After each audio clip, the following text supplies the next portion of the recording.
দেশনেত্রী বেগম খালেদা জিয়ার কর্মী হয়ে আমার রাজনীতি জীবন শুরু করেছি। আজকে এতটা বছর তার সাহচর্যে আমি ছিলাম, তার ভালোবাসা আমি পেয়েছি।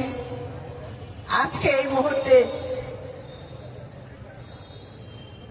আমি এখন বুঝতে পেরেছি যে আমার জীবনে যেমন আমার বাবা খুব একজন কাছের মানুষ ছিল, ঠিক সেইভাবে দেশনেত্রী আমার অনেক আপনজন ছিলেন।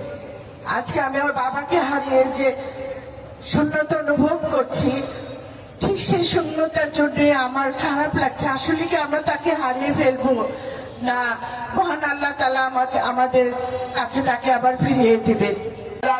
আল্লাহ তোমার গায়েবী খাজানা থেকে সাহায্য করে আমাদের মাকে তুমি পরিপূর্ণ সুস্থতা দান করে দাও। আল্লাহ শহীদ রাষ্ট্রপতি জিয়াউর রহমানকে তুমি জান্নাতের মেহমান বানিয়ে দাও, পরিপূর্ণ সুস্থতা দান করে দাও।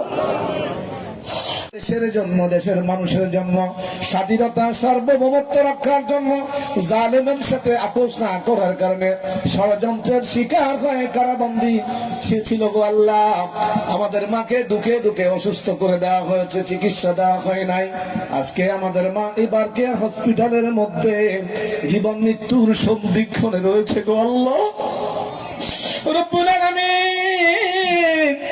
তুমি তাকে দেখো, বাংলাদেশের 18 কোটি মানুষের অধিকাংশ মানুষ চোখের পানি ছেড়ে ছেড়ে কান্দে, ওলামায়ে কেরাম কান্দে, মা বোনেরা কান্দে। আল্লাহ, আয় আল্লাহ, তোমার যার হাত পছন্দ হয় তার হাতের উসিলায় আমাদের দোয়া তুমি কবুল করে নাও। থাকতে পারে নাই আল্লাহ, দূর থেকে দেশবাসীর কাছে সন্তান হিসেবে মায়ের জন্য দোয়া চেয়েছে।